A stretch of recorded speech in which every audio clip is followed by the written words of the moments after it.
What is going on, guys? Welcome back to another Shep's Garage video, and welcome to the 2024 Aston Martin DB12 Volante. This is the over $250,000 911 killer from Aston Martin, and today I'm going to go review this entire car and share why I think this car is such an insane rival to the Porsche 911 and why it is a super Aston Martin. Without further ado, let's get straight into this video.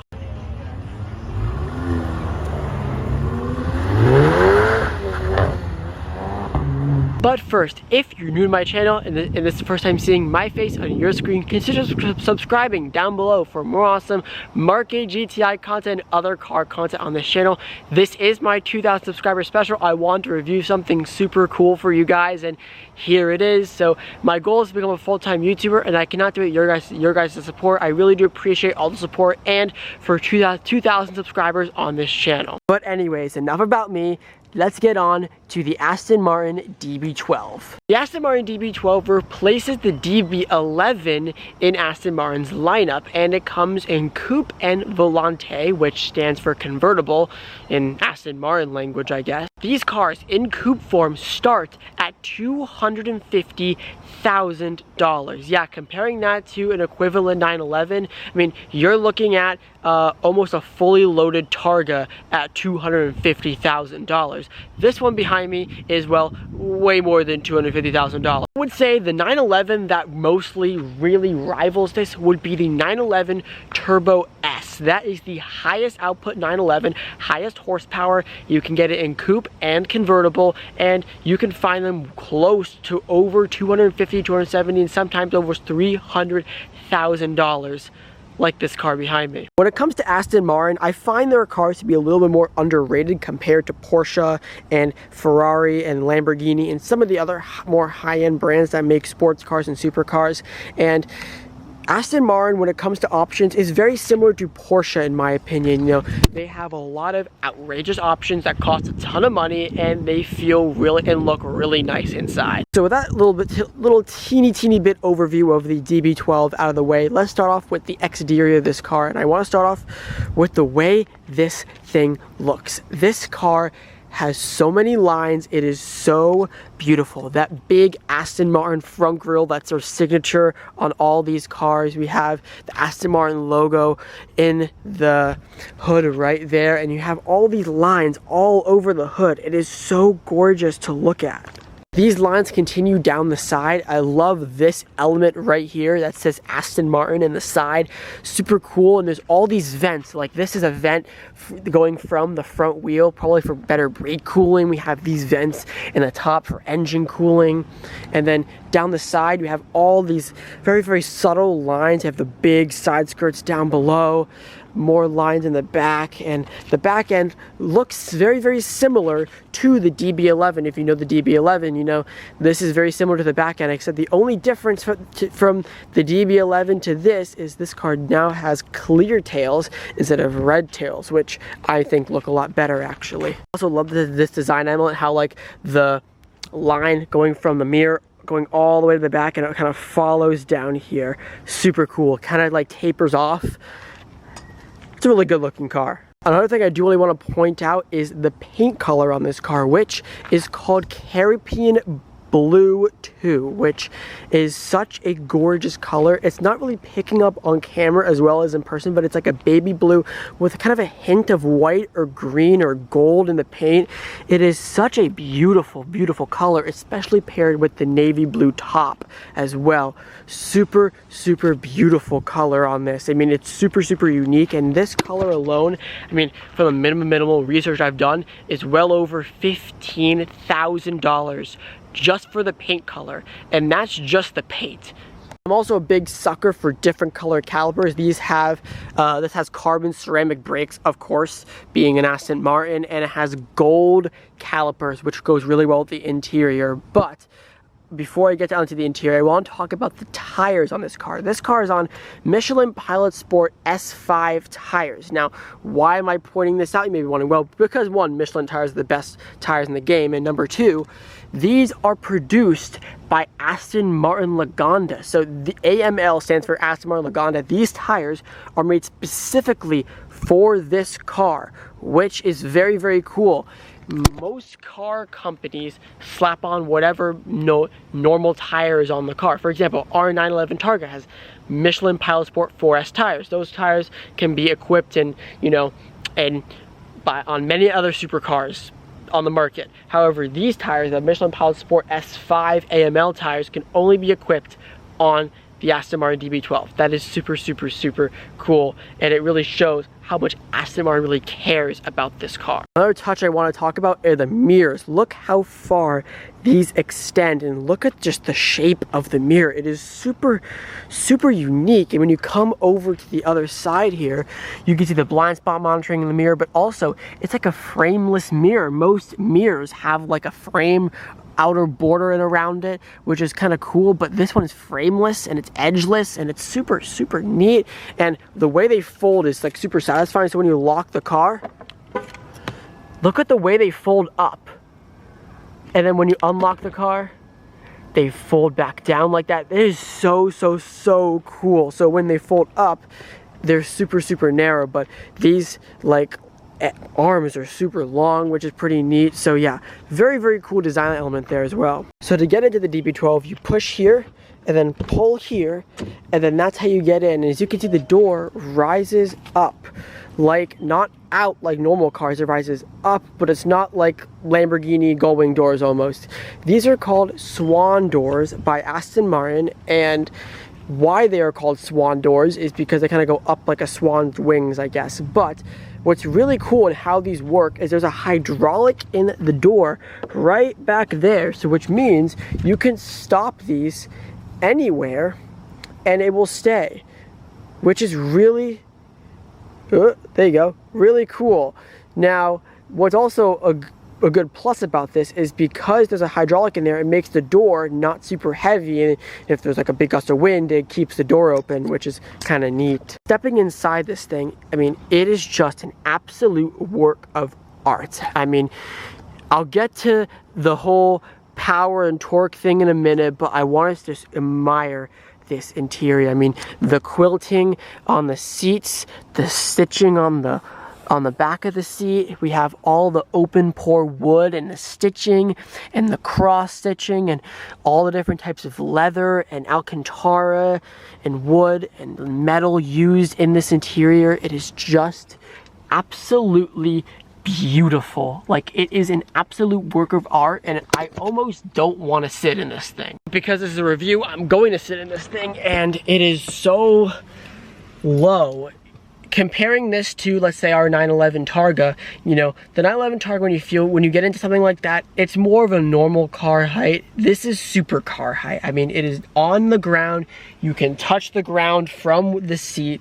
It is like on the ground supercar height. So, I mean, this is what your driving position looks like. I mean, the hood of the car is so long, it feels like a supercar in here. I mean, it definitely feels like that. And, I mean, when I get to the power later, it has supercar power too. So this car has, I think the interior is called Dark Knight or something like along those lines. I'm not an Aston Martin expert, so I don't know, but it's like a white tan for the seat, and then on the upper it's all navy blue, which I really do like, and I love the contrast with the wood. And the wood, by the way, is absolutely real. I mean, the way that this feels is absolutely real.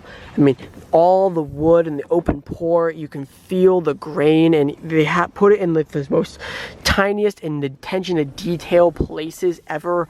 I mean, I love the way that this feels and looks, and I love that they did not use a lot of gloss black plastic. I mean, apart from the buttons and stuff, which I'll show you later, but all this stuff here is like not gloss black plastic, which is good, because that stuff is not good, and it feels cheap and inexpensive in some cars. But here it's all high quality, all good unless you're going to use gloss black for buttons, which is a, you know, is like the only excuse you can get out of using gloss black, like our 911. It has gloss black buttons and stuff, but this is just truly out of this world. I mean, it really, really is like next level for the attention to detail here. I mean, all the stitching, and like the door handle too is like this little tiny piece of metal, and just so beautiful. To start the DB12, all you have to do is put your foot on the brake and then press the engine start button in the center here to go. And watch this. When you put your foot on the brake, the engine start button glows red. That is so cool. So anyways, let's start this thing up in 3, 2, 1. And copyrighted music. And check that out, we are alive. So, shutting the door here, we can see we have the full car is on, and I want to go over some interesting, cool features that this DB12 has. Starting with, one thing that's interesting is a lot of the switchgear is from Mercedes. Aston Martin has a new deal with Mercedes since the DB11 where their engine and switchgear are all from Mercedes. So the engine is a Mercedes derived V8 engine, and all the switchgear is Mercedes. So the turn signal, for example, is the turn signal stock here is Mercedes. The down here is all Mercedes. All this switchgear in the center here, all these touch pads are all Mercedes. The infotainment is a derivative of Mercedes MB UX. So it's pretty cool how, you know, car manufacturers can have kind of deals like that, and also it makes the car even better because Mercedes has been building cars for decades, so they know how to make a car. So it just has even more high quality stuff from other brands in here, which is cool. Another cool feature I want to point out is the Bowers & Wilkins sound system in this, which has speakers everywhere. We have and they're all metal, so we have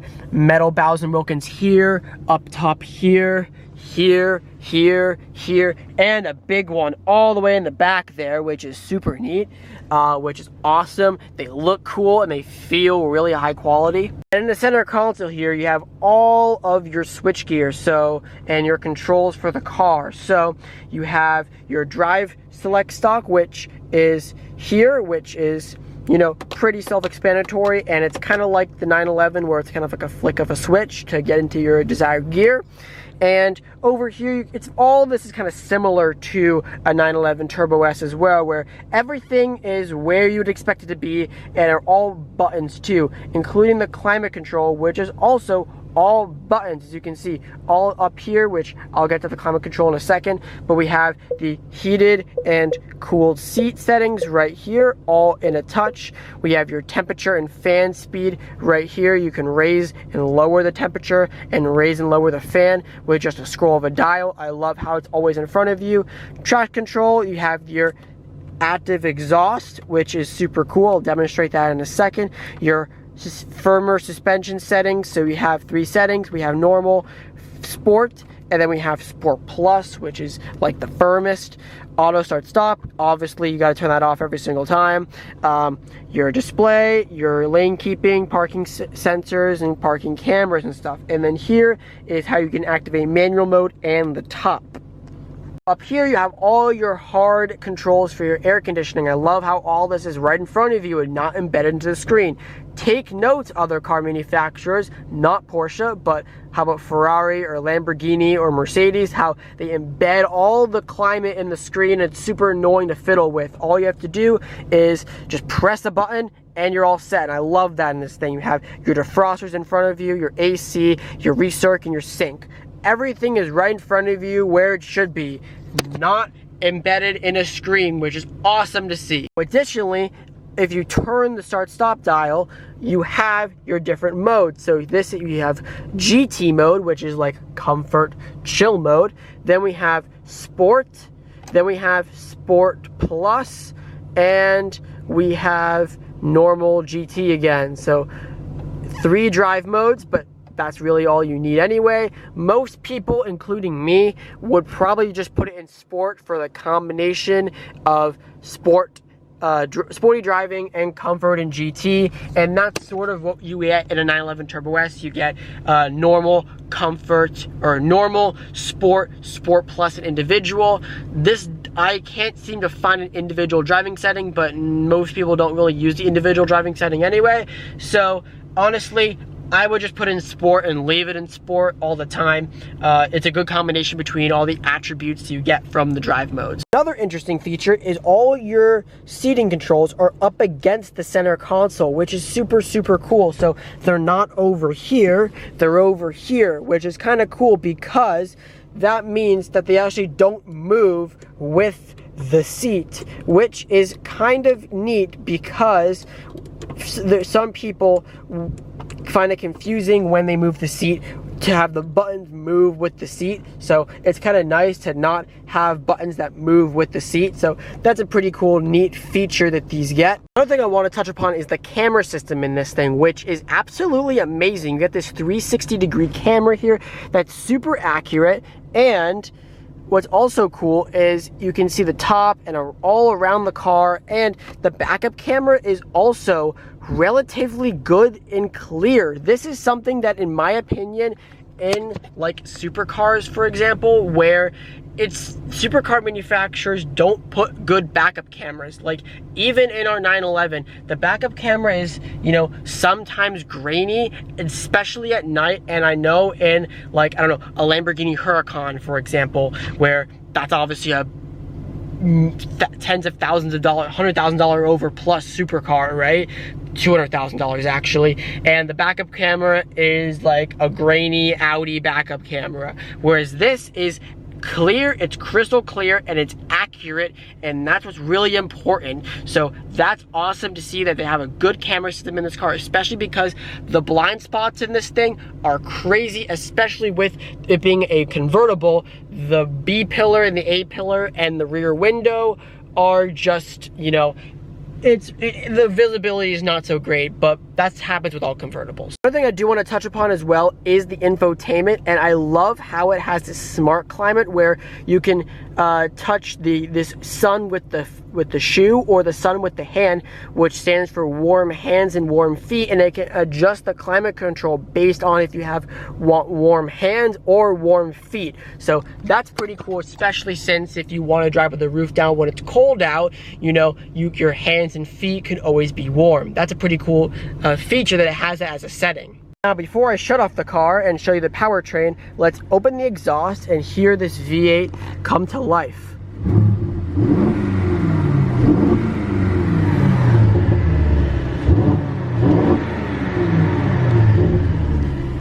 Sounds pretty good. I have to say, it definitely sounds a lot better than our 911 or a 911 Turbo S, which I've been comparing throughout this video. Doesn't sound like a vacuum cleaner like the 911s do, unfortunately, at low RPM, but this thing with a turbocharged V8 sounds amazing.